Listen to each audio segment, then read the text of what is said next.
'cause one's too much and 12 just ain't enough. She knows how it messes up my thinking, how it makes me look for someone else to love. I get honky-tonk amnesia, and I forget where all my love belongs. I get honky-tonk amnesia, and sometimes it lasts all night long.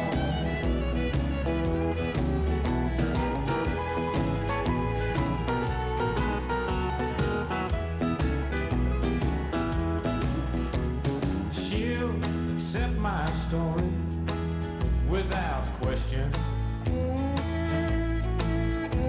about the overtime I put in. And if someone calls, she'll tell them that I'm resting, while I wonder what I've done and where I've been. I get honky-tonk amnesia, and I forget where all my love belongs. I get honky-tonk amnesia, sometimes it lasts all night long, and sometimes it lasts all night long. And that was Scott McQuiag and Honky Tonk Amnesia. My name is Lee Adams. I'm with WHYL Radio in Carlisle, Pennsylvania, the home of TV 40. Happy to be here with Hit Country Video today. Along with me is Nashville recording artist Scott McQuiag. I've been following Scott's career since he first started recording songs, and he can really do justice to a country song. Real happy to have him here with me today. Scott, what brings you to the Atlantic Coast? Well, actually, you're what brings us here. We're doing our third show with you in WHYL, and we enjoy coming up this part of the country. The folks are real nice, and they treat us great, and a lot of us are history buffs, you know, and there's a lot of history up here, and we went to the Vietnam Wall yesterday, and went by the White House, you know, so it was my first time to do that, so we really enjoyed that. Good, good. So you got to see a little bit of D.C. and Virginia in that Yep. area, too. Saw the president fly in a few minutes ago, fly over the interstate, so he was home. Flew right over, sure Yeah. did. Tell us something about your recording career. You kind of had an interesting start with it, and some things happened that aren't necessarily the norm. Why don't you tell us about that? Our first album was out on Universal Records, which was a in with MCA. Jimmy Bowen was president of MCA, so right after that, Bowen went over to Capitol and took over Capitol, so that left me and about 28 other artists kind of out in limbo. But I was lucky because my album got released, and we got a lot of airplay, and the album's so good, and we got 3 singles out, and one of those being Honky Tonk Amnesia, which we had the video on, and it did real good for us. And so we were lucky in that sense, because we did at least get out there and get our face out there. Got some good radio exposure Right. with those, too. Mhm. Yeah. So you pretty much, after that came out, you're pretty much in limbo, I guess, kind of looking to go on from here. Right now, we're talking with a couple different labels.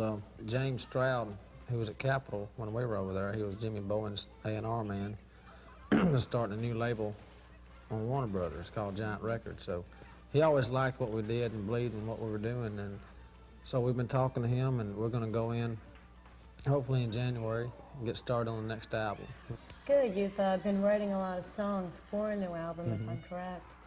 You did some of those when I I put you on the air live during my show, Right. just you and a guitar, and you did a couple of those. It's like old-time radio. Old-time radio, it sure was. It was great. And you did The Greatest Show on Earth and the song Can You See the Moon, and they just got excellent, excellent response from our listeners. Well, it's fun doing that because, you know, that's the way everybody used to do it a long time ago. And it seems like when you do that nowadays, you know, the people aren't used to hearing it, you know, and you do get good response. But and it's fun to get to try out the new songs, you know, because the people will call you right then on the air. Tell you if they like them or not. So you get to know right away, you know, if they Yeah. like them or not. But the song you were talking about, the Moon song, is a real special song. That song came from, the original idea of it actually came from the jungle over in Laos, in Cambodia. A Vietnam veteran friend of mine told me about this. He was out there in the jungle and he looked up and saw the moon one night, you know, and wondered if his family and friends back home could see the same moon. So that's where the idea of that song came from. That's neat. I didn't know that. Scott, you have a real reputation for being a down-to-earth country singer. Country music is really where your roots are. Who influenced you into that style?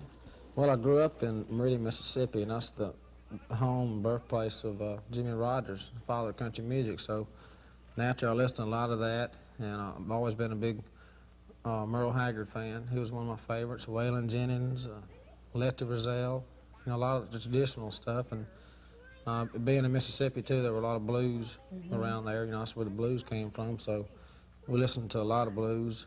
Now, fess up, there's a female artist that you just love. Yeah, I like Bonnie Raitt. I've liked her for a long time, and it's great to finally see her getting the recognition that she deserves. You know, because she's been out there on the road for 20 years. You know, and I've got her first album. You know, and everything she's done has been great. And she's a great guitar player. You know, and so it was great to see her finally break through and you know, get that recognition. Real talented lady. Sure is. Now, the new people in country music, it seems like we've had such an influx in the last couple of years. Who would you say just really knocks you out right now? I like Joe Diffie a lot. I think he's got a great range. You know, he can hit the low notes, get way up high, and he's just a great singer. You know, and, Shelby Lynn, I like her a lot. Like I said, Bonnie Raitt, she's not country, but I like her. One of the songwriters I really like a lot is John Hyatt.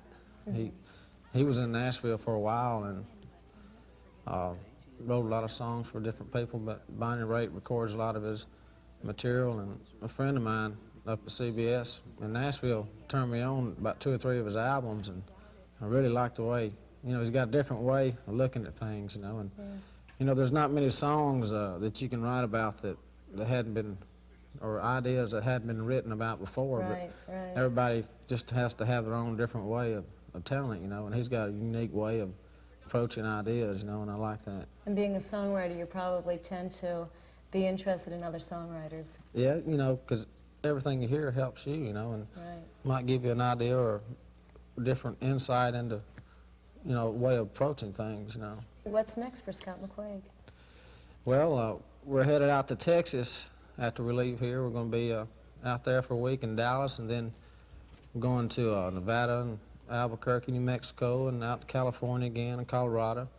So we've been real busy. Got a real good band together, a good bunch of guys. We got fiddle player from California, bass player from New Mexico, steel player from Arkansas. You know, we're spread out, you know, and a lot of the guys, we got bluegrass, you know, backgrounds in some of the guys, and it's a real good group of guys. I'm excited about working with them, and hopefully in January we'll get started on the next album. We've got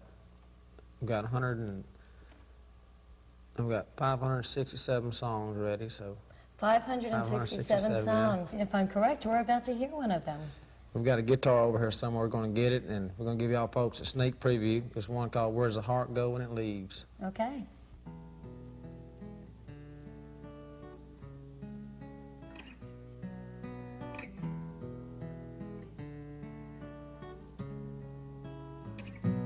When your dreams have gone up in smoke, it takes something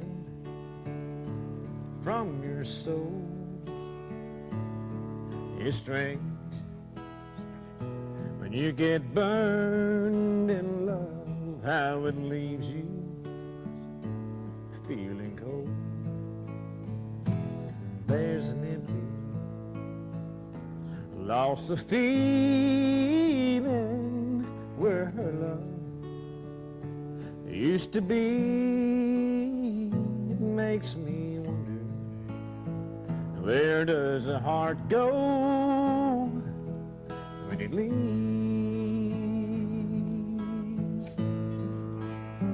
There's not a place that could be as warm as her loving arms. There's not a way a heart can beat as strong when it's left alone.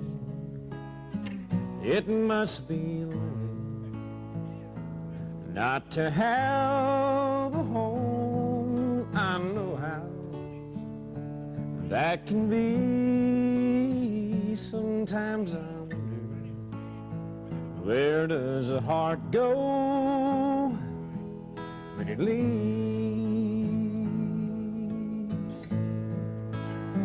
I'll find a way to make it through somehow, just like she said I would. With that heart of mine, I took it hard this time, and now it's gone for good. It must be lonely not to have a home. I know how that can be. Sometimes I wonder, where does the heart go when it leaves?